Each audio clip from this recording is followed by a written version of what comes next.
पत्रकार परिषदेमध्ये काय होणार, काय सांगणार बोला. आता मला काय माहिती, तुम्हाला माहित असेल, तुम्ही फिरताय, तुम्हाला जास्त माहिती. सांगण्यासारखं काही असेल तर सांगणार. पण मला असं वाटलं होतं की मोठा धमाका वगैरे होणार 25 तारखेला. कुठला धमाका? तर भिवंडीच्या जनतेला कदाचित सुखद धक्का मिळेल की आजपासून टोरंट बंद झाला, असं काही घोषणा बिषणा असेल असं मला वाटलं होतं. आणि बाकी सगळं जे काही सांगितलं ते सगळं पत्राच्या माध्यमातूनच सांगितलं.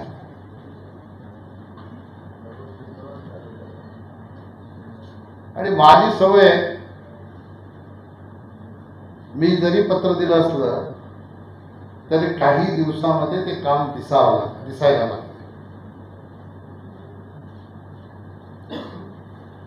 आणि म्हणून 10 वर्षात केलेली कामं ही आपल्याला सगळ्यांना दिसतात. आपण जिथून कुठून आला असाल, आपल्याला जे कॉन्क्रीटचे रस्ते लागले, आपल्या निदर्शनास काही मेट्रोची कामं, मेट्रोचं काम लागलं असेल, अजून काही कामं लागले असतील, अशी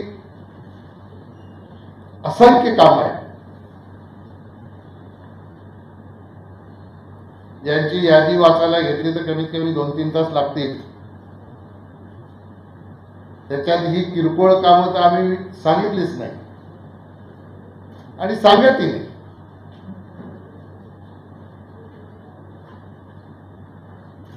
पण खऱ्या अर्थाने लोकप्रतिनिधी हा निवडून आला म्हणजेच लोकप्रतिनिधी होतो असं नाही.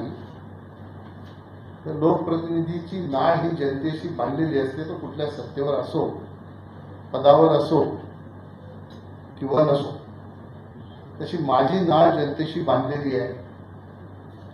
मी 4 जून नंतर, आज आपण आता 30 जून 2025 मध्ये, 4 जून 2024 नंतर 1 वर्ष आणि अजून काही कालावधी गेला.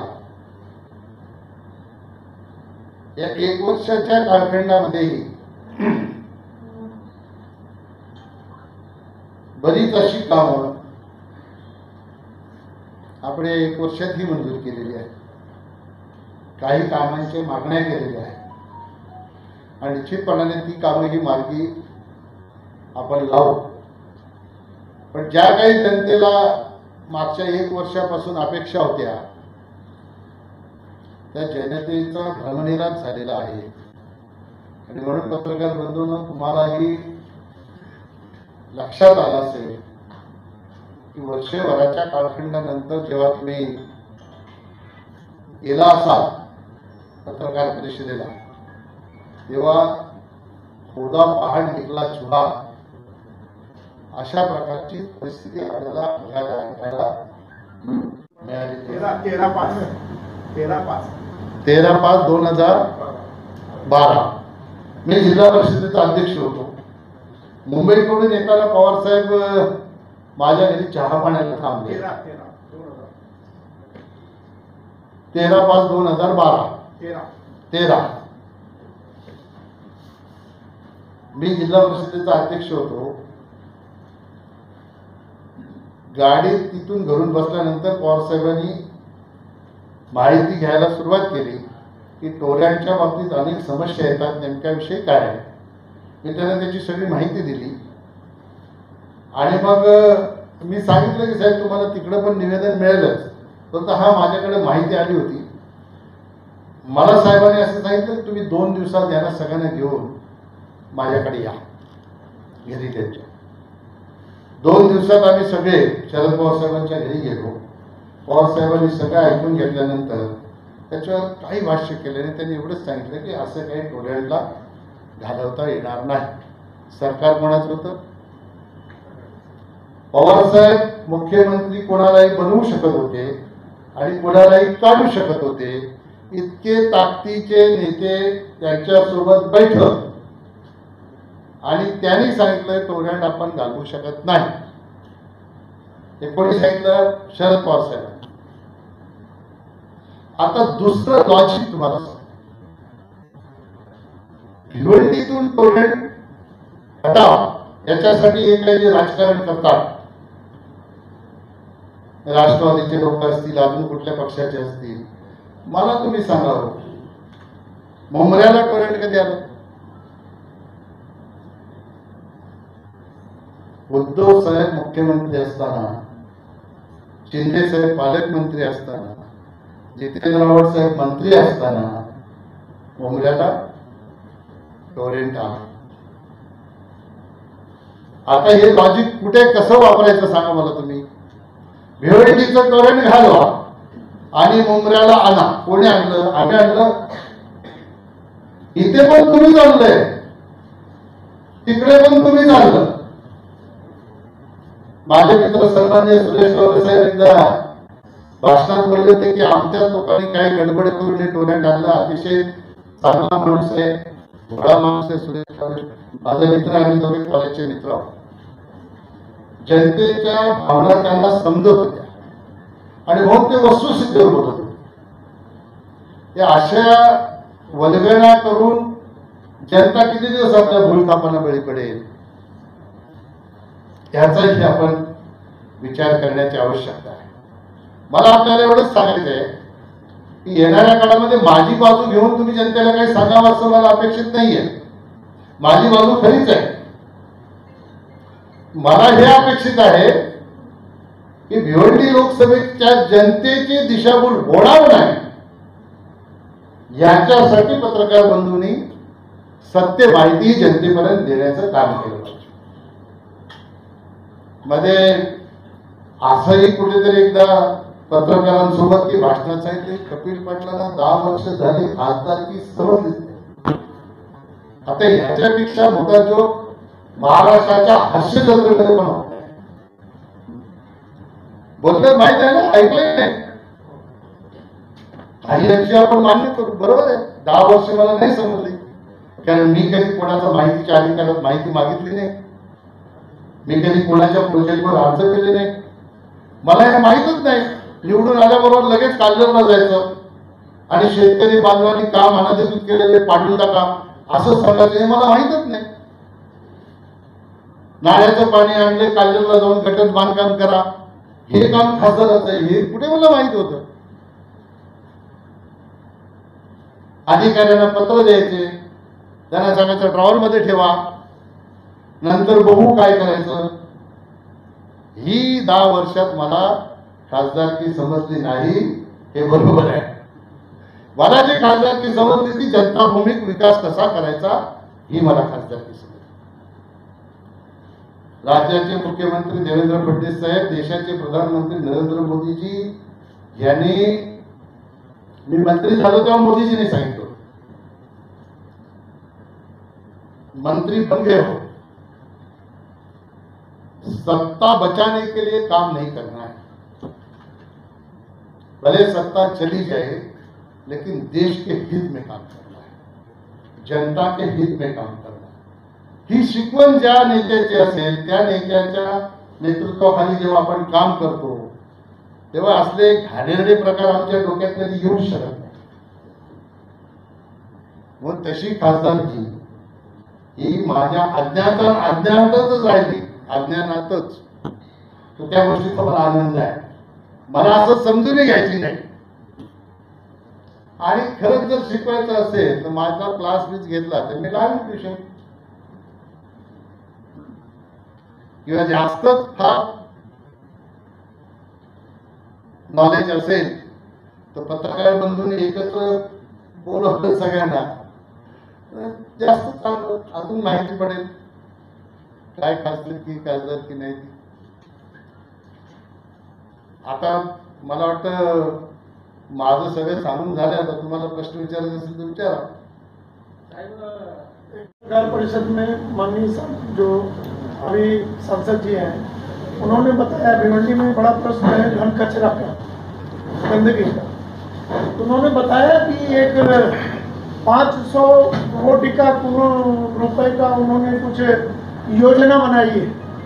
उसके विषय में आपको कोई जानकारी है क्या? नहीं, ये मैंने भी वो प्रेस कॉन्फ्रेंस में ही सुना।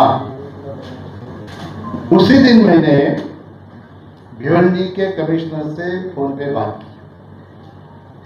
उन्होंने कहा कि मेरे पास कोई ये बात बोलने के लिए आया नहीं, मेरे साथ किसी की मीटिंग हुई नहीं। आप इसकी जानकारी गोपाल सिंह जी ले सकते हो, मेरा फोन उनके पास गया था कि नहीं गया था। ये मुझे भी क्यूरियोसिटी थी, कहाँ से आया है 500 करोड़ का फंड। तो मेरे जानकारी के हिसाब से जो मुझे कारपोरेशन से मिली है, ऐसी कोई भी योजना नहीं है। अगर प्राइवेट कुछ होगा तो मैं नहीं जानता हूँ। आप लोग जाके कारपोरेशन में उसकी इंक्वायरी कर सकते हो, लेकिन किसी को प्राइवेट भी करना है तो कारपोरेशन के सिवा कोई कर नहीं सकता है कि उसका भी टेंडर आएगा, उसकी भी प्रोसीजर है। ये टेंडर से ही होगा। कोई बोलेगा मैं टेंडर लगाता हूँ, तो ऐसा किसी को लगाने के लिए मौका नहीं होता है, उसको प्रोसीजर से ही होता है। तो ये ऐसे ही जैसे मैंने कहा कि इसके अंदर तक आप चले जाइए और उजागर करिए उसको। केंद्र में और राज्य में सरकार बीजेपी की है। टोरेंट का जिस तरह से विषय आपने दिया कि माननीय खासदार जी और आपने भी मतलब जिस वक्त मतलब अभी जिस लोगों को टोरेंट से राहत नहीं मिल रही, टोरेंट से काफ़ी तकलीफ ऐसा शहर में है, तो आप सरकार में हैं, सरकार से जुड़े हुए अभी नहीं भले आप सांसद हो, लेकिन सरकार में रह चुके आपको पता है, तो उसके लिए जनता के लिए क्या हो सकता है? देखो, बड़ा अच्छा सवाल है आपका। मैं एकदम एक बात साफ कर दूं आपको। जैसे कि हम सब जानते हैं, जब तक उनका एग्रीमेंट है हम लोग कुछ कर नहीं सकते। लेकिन मैं किसी पद पे रहूं नहीं रहूं, अगर किसी के ऊपर अन्याय है वो मेरे पास आए तो मैं टोरेंट वालों को बुला के उसके ऊपर जो अन्याय हुआ है उसको हल करूंगा। अभी सुनो, अभी हमारे हाथ में यही एक चीज है, बराबर। टोरेंट क्या अन्याय करता है क्या नहीं, अगर अन्याय करता है तो जनता को गुमराह करना मेरा काम नहीं है। मैं ऐसा नहीं बोल सकता कि चुटकी बजा के मैं इसको भगा दूंगा, ये मेरा काम नहीं है। मैं प्रशासन जानता हूं, इसलिए मैं ऐसा नहीं बोल सकता। लेकिन जिसके ऊपर अन्याय हुआ है वो अगर मेरे से कांटेक्ट करे तो उसके अन्याय को दूर करने का काम मैं निश्चित तौर पर करूंगा और अन्याय होने नहीं दूंगा। सर, भिवंडी की जनता ये चाहती है कि उनको बिजली कैसे तो किसी भी तरीके से सस्ती मिले, कि सरकार ये चीज कर सकती है। टोरेंट कंपनी को भगाना इतना जरूरी नहीं है, लेकिन उसकी बिजली सस्ती हो या देखो, इसमें दो बातें हैं। टेक्निकल बात ऐसी है कि टोरेंट कंपनी को फ्रेंचाइजी दी है। टोरेंट कंपनी की फ्रेंचाइजी हटा के टोरेंट कंपनी को जिस तरह से मुंबई में बीएसटी देती है, अदानी देती है, इस तरह से अगर पूरा सप्लाई और प्रोडक्शन उनके ही जिम्मे में दिया तो ये रेट कम हो सकता है। लेकिन दूसरी बाजू है, महाराष्ट्र के मुख्यमंत्री जी ने कहा है कि अभी 26% धीरे धीरे 5 साल में इलेक्ट्रिक का बिल कम होगा। ये तो मुझे लगता है कि जब से महाराष्ट्र की स्थापना हुई है तब से लेकर आज तक ये कभी हुआ नहीं। ये अच्छी पहल है हमारे मुख्यमंत्री देवेंद्र फडणवीस जी की, जो जनता के बारे में सोचते हैं। तो निश्चित तौर पर पूरे महाराष्ट्र की जनता को राहत मिलेगी तो भिवंडी को भी मिलेगी। खासदारांनी सांगितलं का भिवंडी जो पेट्रोल प्रकल्प आहे तो कपिल पाटलांमुळे स्थगित झाला, आजही त्याला चालना मिळाली नाही, पेट्रोल प्रकल्प तसाच रखडला। त्यांना विचारायला पाहिजे होतं कसा, माझ्यामुळे कसा स्थगित झाला? काम तर सुरू आहे, स्थगित कुठे झाला? आता स्टेटस काय? अरे स्थगित कुठे होतं? 90% काम पूर्ण झालंय, स्टेशनचं काम सुरू आहे, पण स्थगित कसा झाला? कुठला स्थगित झाला? बरं, पुढचा स्थगित झाला असं जर त्यांचं म्हणणं असेल तर ते महाराष्ट्राच्या मुख्यमंत्र्यांच्या सोबत बैठक घेऊन तिथे फॉरेस्टच्या जागेमध्ये लोकांची घरं आहेत, फॉरेस्टच्या जागेमध्ये लोकांची दुकानं आहेत, हे सगळे तिथे बसलेले लोक यांची दुकानदारी संपली असती, रोजगाराचं साधन संपलं असतं, म्हणून सहानुभूतीने विचार करून तत्कालीन मुख्यमंत्री देवेंद्र फडणवीस साहेब, नंतर झालेले एकनाथ शिंदे साहेब यांनी जनतेचा विचार करून तात्पुरत्या स्वरूपात ते काम थांबवलं. अंडरग्राऊंड मेट्रो करता येते का हे बघा. त्याचा खर्च वाढला, पण मला असं वाटतं की आता आमदार महेश चौगुले यांनी काही पत्रकार परिषद घेतली होती आणि त्यांनी सांगितलं की मुख्यमंत्र्यांच्या बैठकीमध्ये याची चर्चा झाली आणि त्या चर्चेमध्ये ही मेट्रो अंडरग्राऊंड करण्याच्यासाठी तत्वतः मुख्यमंत्र्यांनी मान्यता दिली. आता ह्याच्या सगळ्या प्रोसेस ज्या पुढच्या आहेत त्या मी मगाशी सांगितल्याप्रमाणे त्या होतील. आता हे असं खोटे प्रश्न आणि खोटी उत्तरं देणाऱ्या माणसांना पत्रकारांनीच विचारलं पाहिजे की कसं माझ्यामुळे थांबलंय तर स्थगिती मिळाली, त्याचं उत्तर दिलं पाहिजे ना. आता हे काय झालं, नाचणं येणं अंगण वाकडं तसं झालंय. मी काही केलं नाही आणि केलंय ते आता मी केलंय, माझं काम मीच कसं थांबवणार. त्यांचं असं म्हणणं आहे की गेल्या 10 वर्षात खासदार कपिल पाटील यांनी भिवंडीसाठी आणि संपूर्ण जिल्ह्यासाठी ग्रामीणसाठी उपयुक्त असलेले स्वर्गीय इंदिरा गांधी रुग्णालयाला जिल्हा रुग्णालयाचा दर्जा देऊ शकलेले नाही. अरे वा, मस्त प्रश्न विचारला. इंदिरा गांधी रुग्णालयाला दर्जा देण्याचं काय पद्धत आहे कोणाला माहिती आहे का? माहित आहे तुम्हाला तरी माहिती आहे, पत्रकारांनी कधी माहिती काढली का? असं आहे, एखादं शासकीय रुग्णालय हे 200 कॉटचं जर असेल तर त्याला फक्त कन्वर्ट करायचं असते जिल्हा रुग्णालयात. आपलं IGM हॉस्पिटल हे आधीच 200 कॉटचं आहे, बरोबर. तिथे आता सुप्रिटेंडची पोस्ट आहे आणि त्याला जिल्हा रुग्णालयाचा दर्जा मिळाला की सिव्हिल सर्जनची पोस्ट होणार आणि मग जिल्हा रुग्णालयाचा याला फक्त टेक्निकल गोष्ट आहे ती राज्य सरकारच्या माध्यमातून ही गोष्ट करायची. हे काय पत्र दिलं, मी हे दिलं, त्यांनी ते तरी दिलं का? मी काय, मला लोकांनी 10 वर्ष फक्त पत्र देऊन गप्प बसण्यासाठी नव्हतं केलं. मला लोकांनी पत्र देऊन ते काम पण पूर्ण करण्यासाठी खासदार केलं होतं आणि मंत्री पण त्याच्यासाठी केलं होतं. आता मीच ते करून आणणार. जिल्हा रुग्णालयाचा दर्जा आहे ना, ते ऑलरेडी जिल्हा रुग्णालयाच्या दर्जाचं हॉस्पिटल आहे, त्याला दर्जा देण्याची गरज नाही. दुसरं माहितीसाठी म्हणून सांगतो, दुसरं एक पलीकडे आमदार आहे, तेही सांगतात की आता जे बाल आणि महिला रुग्णालय जे आपण 200 कॉटचं मंजूर करून आणले केंद्र सरकारकडून, किती पैसे आहेत? 52 कोटी केंद्र सरकारकडून नॅशनल हेल्थ मिशन मधून मंजूर करून आणले. स्पेशल केस म्हणून आपल्या ग्रामीण भागामध्ये 2 आरोग्य केंद्र, अनगाव 3 आरोग्य केंद्र, अनगाव, भिवंडी आणि वाशिम, आणि एक आपला स्टोर रूम आहे याला तुमच्या गोबेलीला, आणि मुरबाडच्या शिरोशीला एक आरोग्य केंद्र, त्याला कमी पैसे आहे.